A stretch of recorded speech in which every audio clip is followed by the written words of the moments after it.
What's going on, guys? This is Snoop603 and Fake Thriller from Shustybang, and welcome to our second episode of our Battlefield 4 weapon reviews. In today's video, we're going to cover the U-100 MK5. This gun is available in the support class only, and it is available immediately as the first playable LMG within the support class. The U-100 MK5, or Ultimax 100, is manufactured in Singapore. In Battlefield 4, the U-100 can be used in either semi-auto, 3-round burst, or fully automatic firing modes. The rate of fire is a painfully slow 590 rounds per minute. In-game, each magazine holds 45 of the 5.56 by 45mm NATO round, with a maximum of 46 shots if a reload is performed with a bullet chambered. The U-100 reloads quite slowly. With a bullet chambered, you'll reload in 2.75 seconds. If you've exhausted your entire magazine, it'll take 3.9 seconds. The U-100 deals a maximum of 25 hit points of damage up to 8 meters. That damage scales down to a minimum of 18 hit points when the target is 65 meters or further. The MK5 has a relatively low recoil when compared to the rest of the support weapons, but that's compared to weapons like the PKP and the 240 Bravo. That being said, the recoil is quite manageable.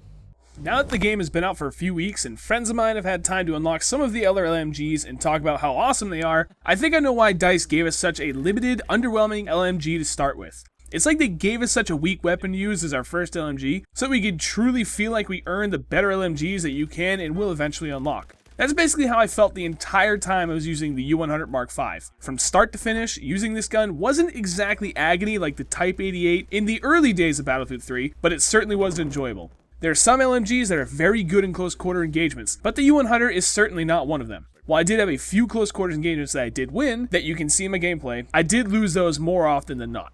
I found that the U-100 was best suited to mid to long range engagements, but that's about it. On the surface, that sounds like an okay gun, but with an incredibly low rate of fire at 590 rounds per minute, if you found yourself in a close quarters fight, you would honestly be better off pulling out your pistol instead. We've said it before and I'll say it again, fire rate reigns supreme in Battlefield. And this gun simply fires way too slowly to be counted on in any situation inside of about 25 meters. I find that I did best, but not great, when placing myself behind cover in a high traffic area, overlooking a section of the map I know the enemies would be coming in from, where I had an excellent line of sight. This allowed me to rely on the fast bullet velocity of the weapon to put down short, controlled, and very accurate shots, and pick off people as they ran into the 30 to 50 meter range. Then, if needed, I could crouch behind cover and take advantage of the quick reload time, then quickly get back into position and hold off any other advancing enemies. I was always able to engage the enemy in a situation where I could best utilize the U-100's very limited strengths. The main problem is that this rarely leads to good streaks of kills because the enemy wises up to it quickly. My preferred setup for the U-100 is the holographic sight for the minimal zoom benefit, the heavy barrel, angled grip, and the laser sight. I'm not a fan of the bipod really because of the slight delay it takes to get set up, so I prefer to use the grip to help offset some of the vertical recoil that the heavy barrel adds. I'm going to give the U-100 MK5 a 2 out of 5. If we did half-star ratings, I would give it a 2.5 star because while it is very limited, it does have a short reload time and fairly low recoil stats for an LMG. However, it's just too limited in where it's effective, so I'd rather round the score down than up.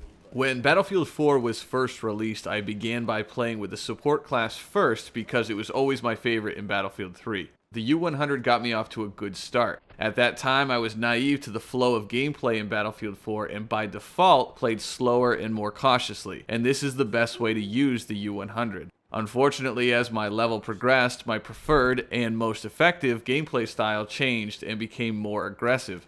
The U-100 is not a weapon that can keep up in fast-paced, up-close, quick-death game moments. Unfortunately, relatively speaking, it doesn't excel in long range either. The minimum damage drops down to match the majority of the assault rifles, but the low rate of fire and high spread make downing an opponent an annoyingly difficult task. As I mentioned before, a cautious playstyle is the most effective with the U-100. At medium range, with tap firing to control spread and recoil, the U-100 can down unsuspecting enemies quickly enough. However, controlling engagements and forcing them to consistently be in the mid-range is no easy task.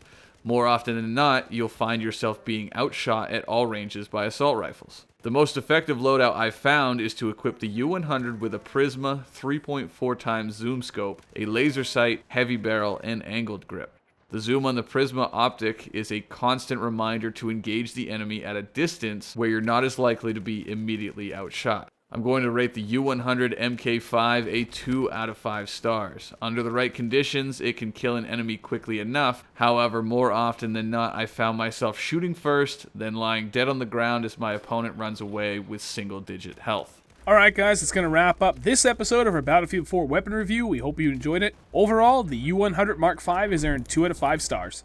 We'd like to thank Simthick.com for providing us with the statistics we used in today's video. As always, if you enjoyed the video, we'd greatly appreciate it if you could leave a like and share the video on Twitter or Facebook. To see more of our Battlefield 4 weapon reviews, check the description below for a link that will take you directly to the entire playlist. Last but not least, if you want to make sure you don't miss any of our videos that we upload, be sure to follow us on Twitter at twitter.com/snoof603 and twitter.com/fakethriller. Thanks for watching, and we'll see you in the next video.